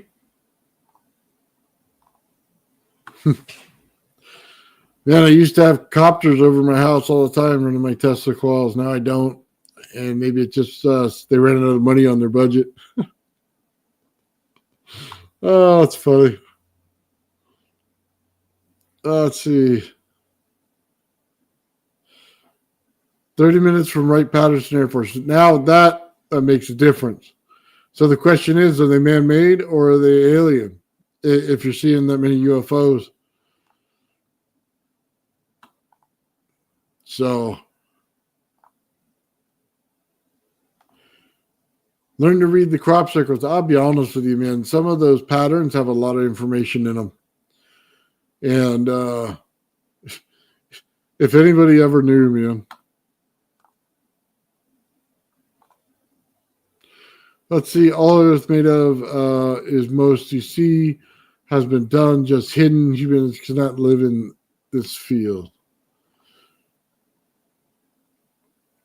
Well, humans are on the surface of the planet, which is a bad thing for the humans themselves.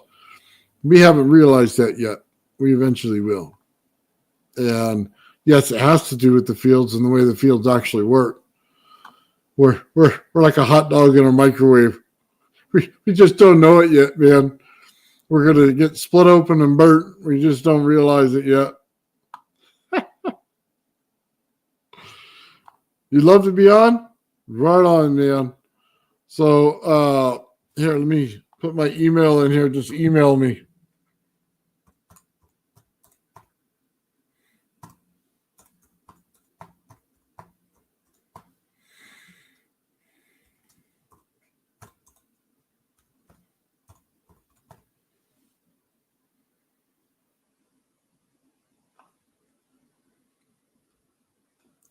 There's my email right there, man. Negative res. Shoot me an email, man. We'll set it up.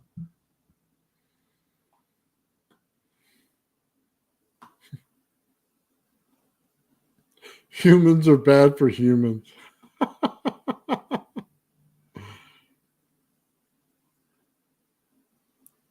Are we on the wrong side of a galactic war?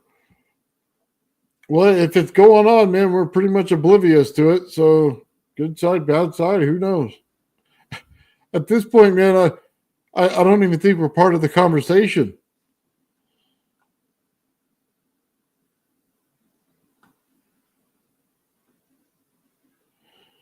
Oh, let's see.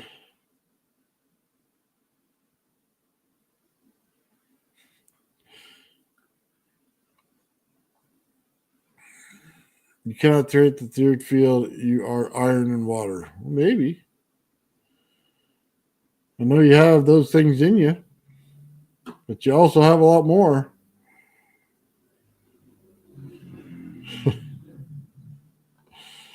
Oh. Dude, there are, like, I'll be honest with you, they're making them. They have them. There's no getting around that. If you saw the tech that I've seen and built, they have them. If they didn't, man, they'd have the biggest morons in the world working for them, and I don't buy that. So they have it. There's no getting around it. They already have it. You know, you start doing the math on it, and they start coming out with the math, and you go, okay, that math works. But they've done this in the 50s, man. That's really, we're way behind. Way, way behind. Okay? Way behind everything they do. But why is that new? That's why you don't trust them to give you anything. You got to build it on your own. These people will never give it to you. Never. As a matter of fact, they'll put out the nicest person possible to lead you in the wrong direction every time. And then there's people out there, man, that'll just rip your stuff and use it as their own. And, you ask them how the tech actually works, and they look at you, you know what I mean, like a deer in headlights, because they have exactly zero idea how the tech works. But they'd like to tell you the theory just the same.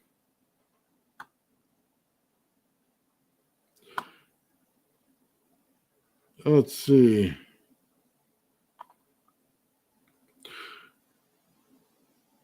Why are we going to Mars when we can't make it back to the moon?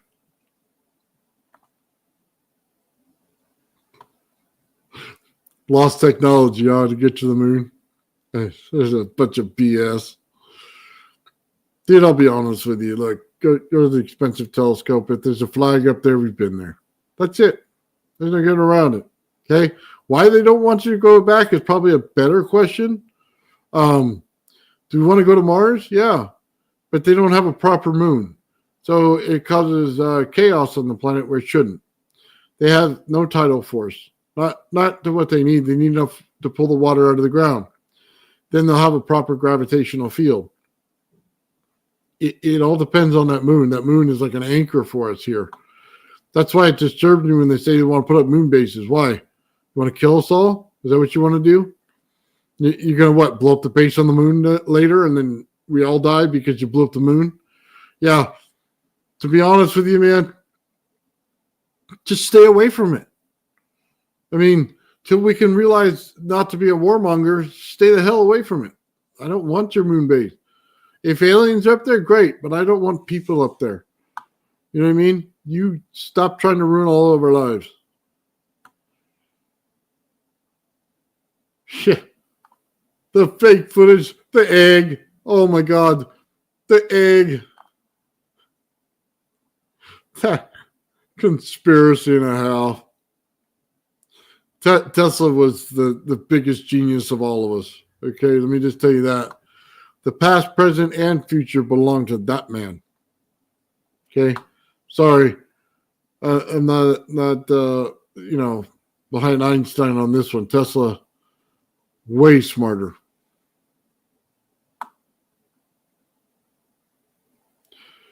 The Earth's function nature shows you the way. I actually 100% agree with that. Nature will show you the way.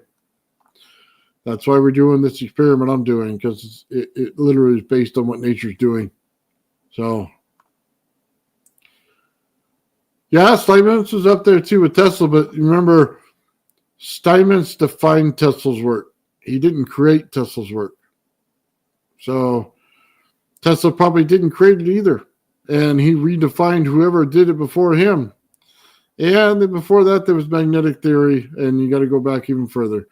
The special thing about Tesla is he didn't stop at one thing, and people weren't going to hold him back from his opinion, no matter what you tried to do to silence him. That's the big difference. Steinmetz had 2 books, 3 books written to tell you about the negative side of energy. They wouldn't let him publish it, and he didn't disagree with it because he liked his lifestyle. That is a fact. So, sorry. I like Steinmetz. I think he's 100% correct. I think he had the correct answer, and he didn't tell us because he got paid not to tell us. So, yeah.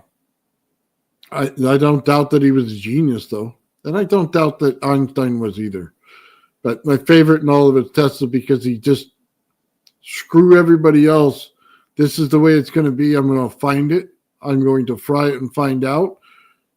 Everything that you would want from a proper scientist. You know what I mean? Never be satisfied with just getting a little money. Do it for the love of what you do.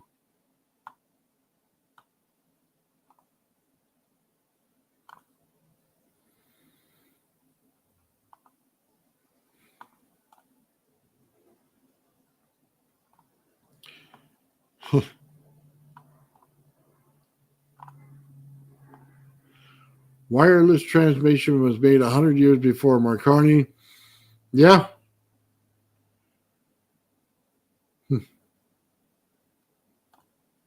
I agree.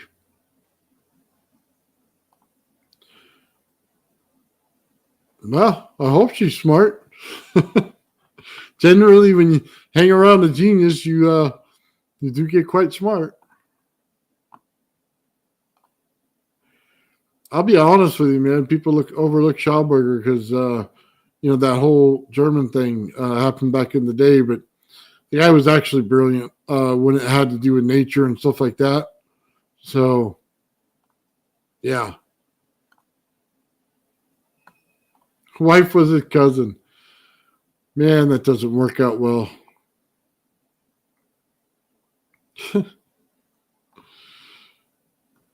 Look into Wu-Tan. No, I haven't looked into Wu-Tan.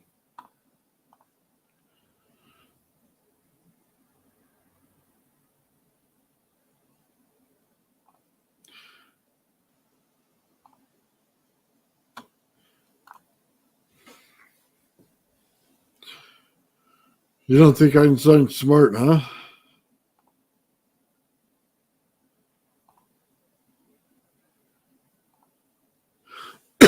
Sorry, I'm reading the comments, guys.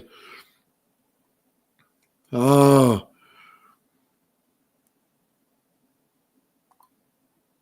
Religious background. Wow. I think, honestly, guys, you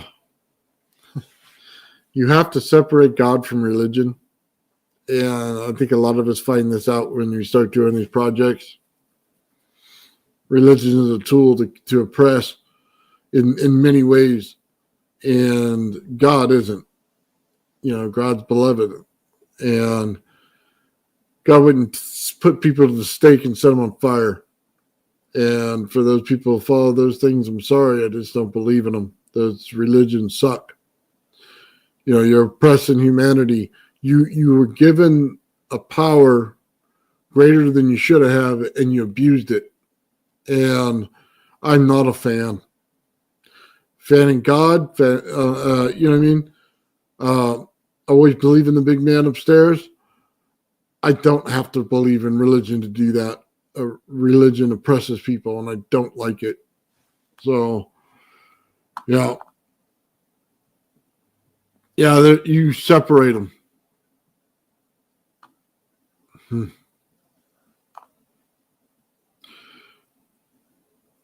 Einstein is a good example of the mainstream potential. Very smart, coming through in patent office. I mean, how the hell do you get a patent for theory? I didn't understand that. I mean, it's not that I'm down on it. What did you do? I thought patents were made for people who built something. I mean, you built an invention, you do it. Theory is, I put a bunch of words on the paper and I handed it to you. I do not understand that.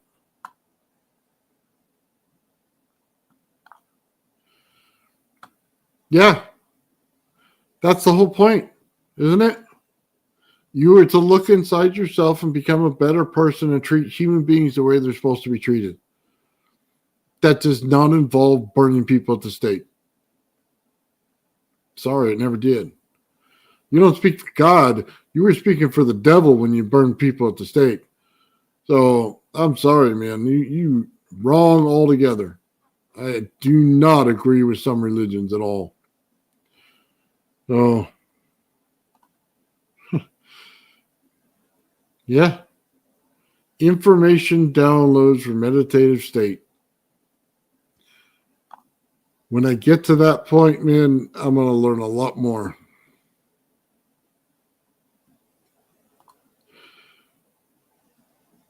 Never patented anything. I'll be honest with you. It doesn't bother me that people patent things. I just don't understand the reasons why sometimes.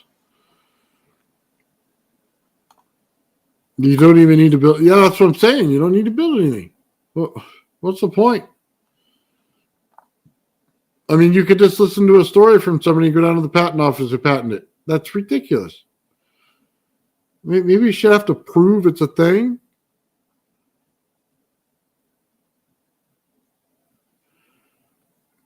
The numbers don't prove anything present, anything found in reality. Well, yeah, we're going to find out real quick.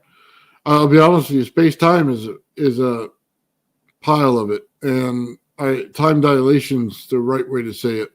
To me, anyway. 2D structures don't work for me, guys. It's got to be in 3 dimensions. We do not live in a 2D world. Some people may think we do. We don't. So some people believe the earth is flat. I'm sorry, it's not. So we'll just have to book you on a plane to go around the world, and maybe you'll find out. You probably think the earth is repeating itself.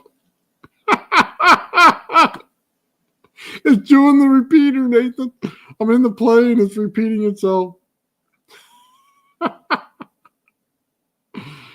Oh, yeah, I'll be honest with you, man. I don't need a patent concept. I'm not going to do it. Yeah, they do to steal inventions and then to lock down what you know. And that's what it's for.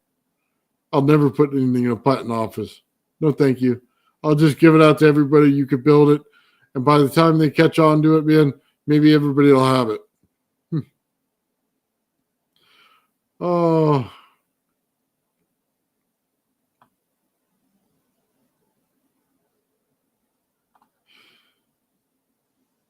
Einstein's model proposes that massive object distorts space-time, causing time dilation effects. However, the space-time is a mathematical abstraction. It is not the tangible medium that it can be curved. Okay, number one, we're not curving space-time. We have time dilation in different spots. It's locality. You have it by the sun. You have it in every planet. Time dilation is not something that is that apparent in space. You're not bending space-time. That this is your space-time bending. Let me put my pencil through it. I'm sorry. That was stupid. That's horse crap. That is total poo. I'm sorry. Schmucks came up with that one. Chris, I folded space. No, you didn't. Look, if you say that you got in the time dilation field and that you understood the frequencies of it and then you moved through it, I would understand that far better than bending space-time. Okay? It's like saying I can bend my beehole right up to my mouth and start pooping in it. I'm sorry. That doesn't work. That'd be gross.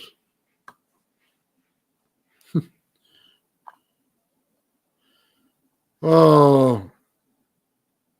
Yeah. There you go. Yeah, we'll put GPS satellites on it, huh? Yeah, they experience time dilation. Well, yeah, because, dude, time dilation builds out in spheres, just like this, just like your magnetic field does. One, the next, the next, the next.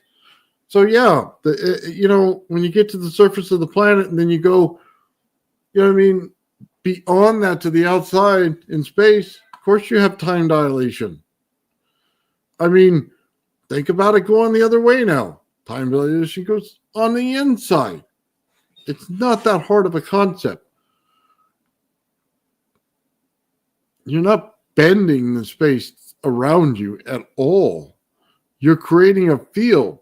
It may feel like it's bending space, but you're creating a field in space. There's a difference.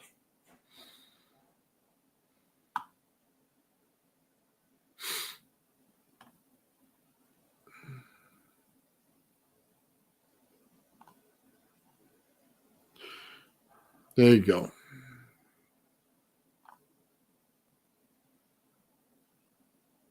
Need good brakes? Yeah. Nice. We just change the rate of induction. Well, see, here's the thing. If you make a gravity field, then you're going to have a time dilation field. Then you can get out there and change the time dilation. People think, oh, man, you go out to this rocket and we try to go to another solar system, you're going to be this old. When you get back, you're going to be this old if you even make it, right? Well, time dilation has a funny way of changing that whole aspect of it, doesn't it? If you create the time and you find the field, you can ride the field to the other time and get back. And maybe you know what I mean? Time doesn't change a whole lot. Maybe that's what we're missing here. That you put in the carriage before the horse. You're not creating the time dilation in order to see it for what it is. Instead, you're just, putting up all kinds of different things about it. Remind asterisk. Okay. Oh, hold on. Since time is not real entity, but it is a measurement. Yeah, that's true. It is a measurement. Traveling through the time is impossible. What mainstream physics call time travel effects are simply localized charges in electric fields. So I don't know that I agree with that. And is time travel possible? And is it just something that affects your body? Like, does my beard get, back to not being gray? Something like that. Does it do something like that? Or is it actual time travel? See, I'm not so sure on both of those. And like I said, creating the field would matter a whole lot because there is time effects when you create the field. And for you, it feels like 30 minutes. For the outside world, it feels like, hours have gone by. And I guess you wouldn't know that until you're in there, but is that part of the whole thing? And is that technically time travel at that point, or is it pausing time? I guess you have to look at it in, that perspective. Is it reversible though? I mean, that's kind of the hinging factor, isn't it? If we run things in reverse after we run them one way, and would there be, how many things have to be in reverse? How many things have to be in forward? I mean, I just don't know, man. But there's a lot more there. So, yeah. The flying lens, no. Object like a surfboard, no. I have not heard that one. Now, I've heard the Hopi legend where we're going to a point where we're going to decide which way our history goes. We're going to decide which part we're going to advance in. Either we're going to get technologically advanced and be able to travel the stars, or we're going to get reset. And I believe in that one because the time's coming. Either we're going to make the stride forward or not. And it's becoming time fast. Time travel is possible. In fact, it's quite easy to achieve if you have the correct math. Well, you see, there's what's going on, Phil? There's a whole lot to this, man. Yeah, I did we did a premiere earlier of our show, and we're doing like a little after party, Phil. So, yeah, there's a lot to it, man.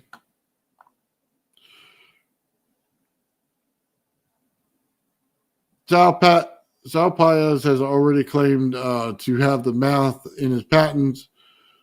You know what? This is where the rubber meets the road. We have a device. We have the math. Those two people should talk.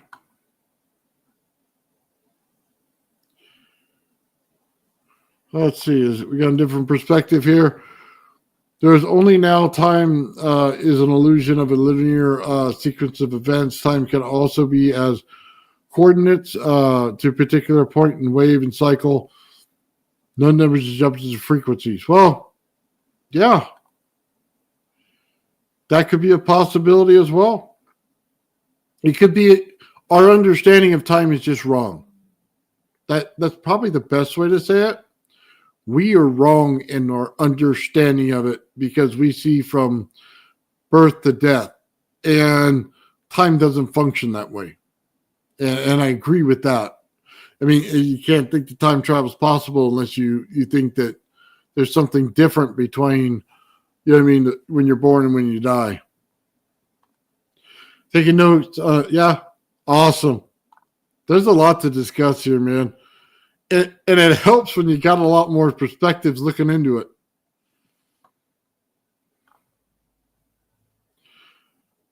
Know you move at an instant. You do not go back and forth.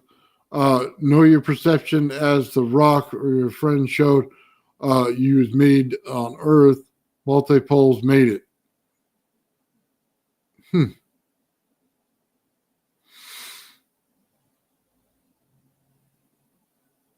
All right. Can't step in the same water twice? Yeah, we'll see about that.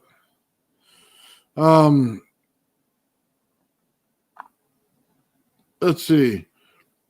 If you go back, so does everything else that breaks many rules that's not possible. I'll be honest with you, man. You better be pretty comfortable with who the heck you are before you even think of time traveling. I mean, think about that. You could change your whole life and never be time traveling. You're your own worst enemy. You go back because you didn't like something in your life. That single thing in your life changes who you are in life. And now you never time travel in the first place. Say, well, alternate universe theory says that maybe that's one probability. I don't know how many alternate universes there are. I think there's one. And I think we may be screwing ourselves by playing with it. But that's not going to stop me in getting my own UFO, go back and see things. I'm probably the reason the dinosaurs saw UFOs and probably the reason everything else has seen UFOs because I'm out there looking for it. That'd be hilarious.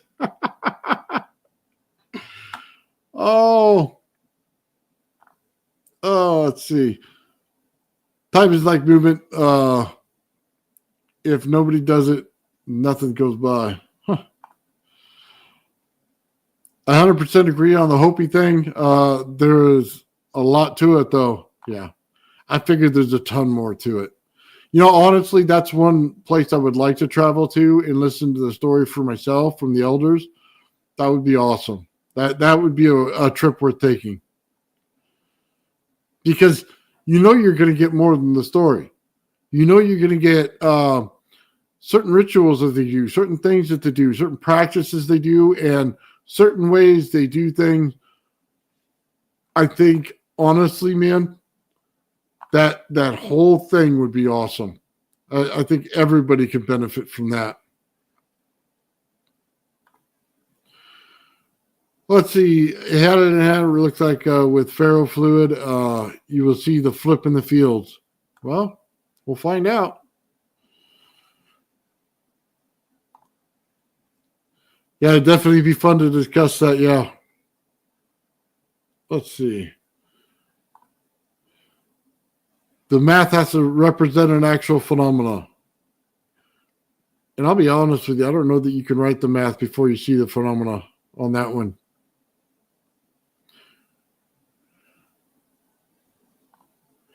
No universal time, only in relationship to your location of the Earth and the Sun. Interesting. Let's see. Man-made time, 2 o'clock, you on. That is one experiment I'm going to try when I fire up the device I have sitting over here. We're going to find out. I'll put the clocks up and videotape it.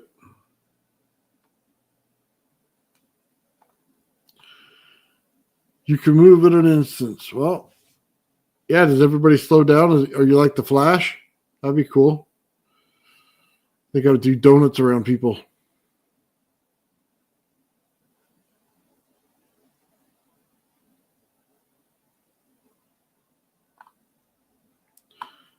On a bus. Can't hear very much. Go 400 miles. Let's go 400 miles an hour in a UFO. How about that? Let's go faster than that. Man, wouldn't you want to blaze it up? I mean, seriously, if you had a UFO and there were no limitations on the speed, I mean, I might just find me a fighter pilot that just wants to go crazy, man, and rock it out. And if there's no inertia, I don't have to worry about puking. So, or maybe I'll just barf it all up just because my mind isn't in control at that point. That would be awesome.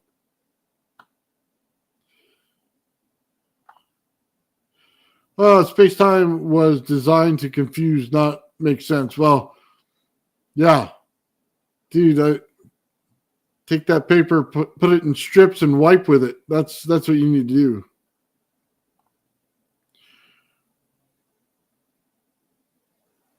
The Watchers. Love to hear about the Watchers. It's awesome. Let's see. Time still sticks forward as you go back. You never go back to the original past. Only overlay it in creating a new present. That's what I'm saying. Once you interject yourself into the past, whatever you have contact with changes the future. And you never know in which way. You may say something wrong. Like, hey, I seen all this place filled up with houses. And somebody will go, I'll make a real estate investment on this because one day I'll get paid off when they come over to build the houses. You never know exactly what you're going to do, man. Best thing to do is act like a bum and be a hitchhiker or something. Then you'll probably get killed in the past. You never know.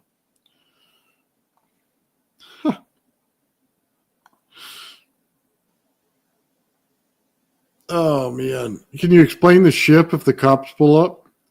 Wouldn't that be the got a UFO. I need to run back to it. You know what I mean?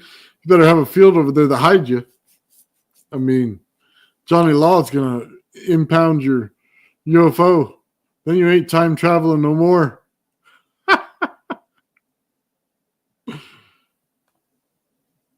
Oh, Watchers, Book of Enoch. Well, we're going to find out, aren't we?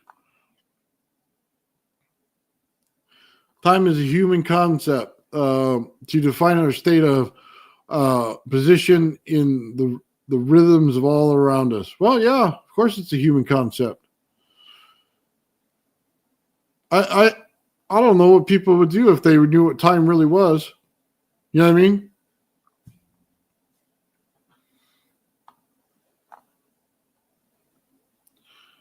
The Ark of the CIA. Would you change it? I don't know, man. Crane wear is not so much there. Watchers too. Okay, come from material. Yeah. Who founded the Watchers? That'd be an interesting question. Did any one of us do that? That might be an interesting question too. We're going to create the party bus of all UFOs and go around collect everybody that's on the show. Be awesome. Let's see. I have a copper hollow sphere, strike it with a mallet and recorded the sound. Compare the sound to being hit 8 feet away on a flat table. The difference is the frequency in your location frequency for teleportation. Interesting.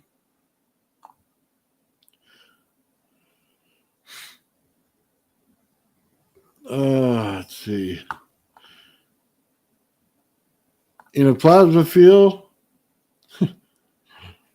There you go. Do you want to be the first in the UFO? I think we all do.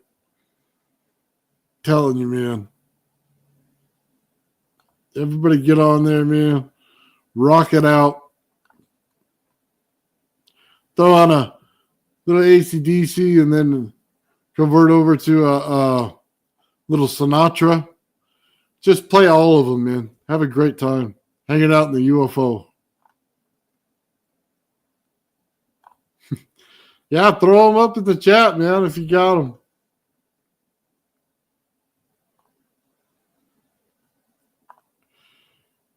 Huh. Nice. So cool, man. Time travel. I think I'd go back just to freak myself out. Like, here you go. I'm from 10 minutes ago just to freak out and then go back. Oh, man. When I appear as the same person, like next to myself, and I go fool my wife, that would be hilarious. God, I get so much trouble.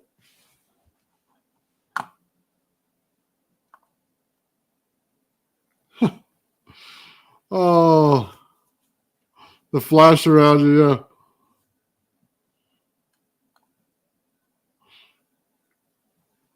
Do I look at electroplating bismuth? No, I'll be very honest with you guys. I think it's going to become a flat plate inside of two aluminum plates, and I don't know of any other way to do it. I just need to make sure it's tight in there.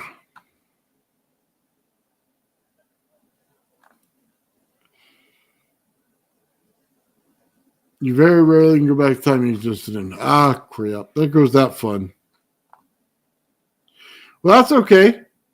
I'll go back and say hi to the Atlanteans, see what they're doing. Maybe they can help me out with the formula of getting my life extended. And let's go to school with them. You know what? I'd be perfectly happy with that. And I'm not ever to come back. Just, live in what they live in. That might be the greatest thing for me ever.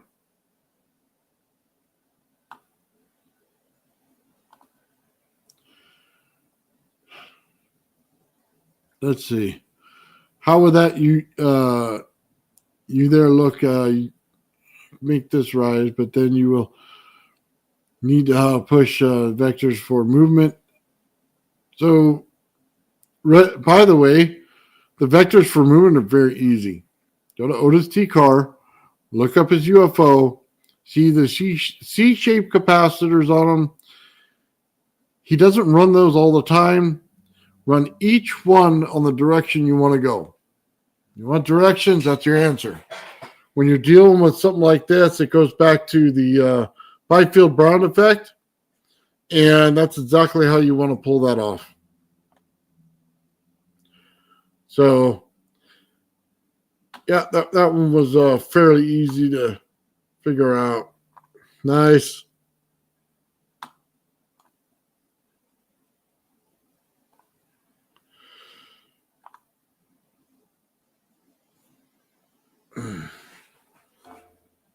Nice. Polarizing, yes. You're just adding extra energy to one of the parts of the field.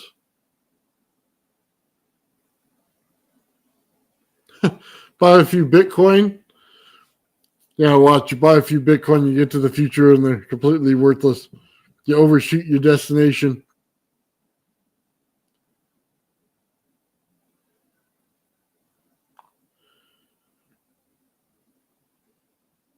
Let's see. Yeah, well, who says that I'm going to run anywhere without self-controlling? There's always a way. So I'm not going to get in a runaway effect, guys. If I'm going somewhere, I'm going to affect it, and I'm going to purposely do it.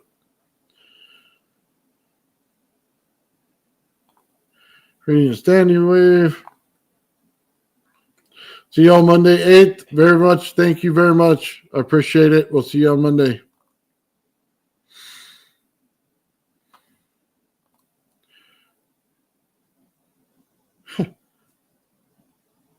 Yeah, I remember that. Star Trek, what was it, the third movie that they went back to with the whales and stuff? And they showed them how to make transparent aluminum, which, by the way, is the thing now. For those of you who don't know, transparent aluminum is a thing. Just like transparent wood's a thing.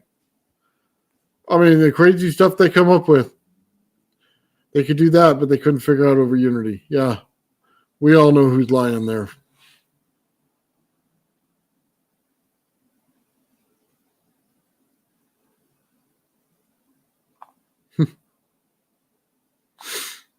All right, guys.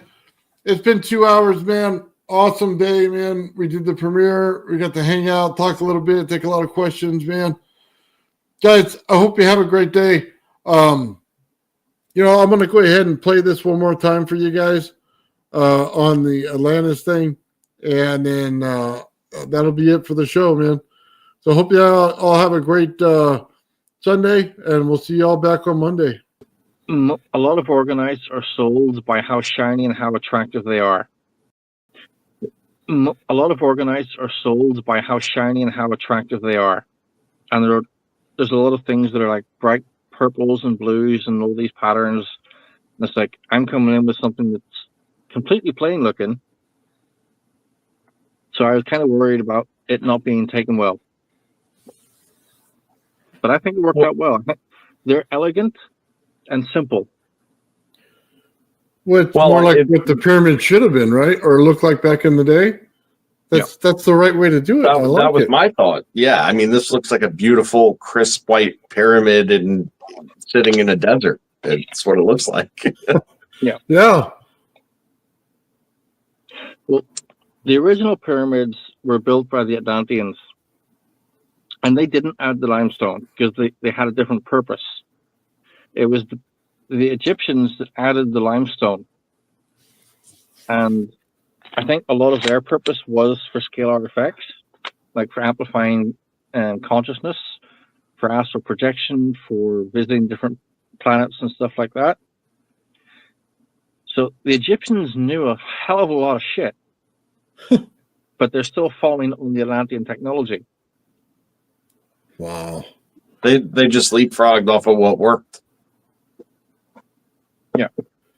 So Very- how old would you say the Atlantean population is versus the Egyptian? The Egyptians, I think, found it maybe like 2,500, 3,000 years ago, or whatever. I don't know the dates exactly, but whenever they found them, they had some tech, and there were some Atlanteans teaching them how to use it, like at sort of stepped levels. But the actual building of the pyramids was like 38,000 years ago. So well before the Great Flood. Oh, well before. The Atlanteans had about 26,000 years before the flood. The flood was their reset point. So let me ask you another question. Do you know if they're still alive in any way? They are. They are in hiding, and they will eventually come out again.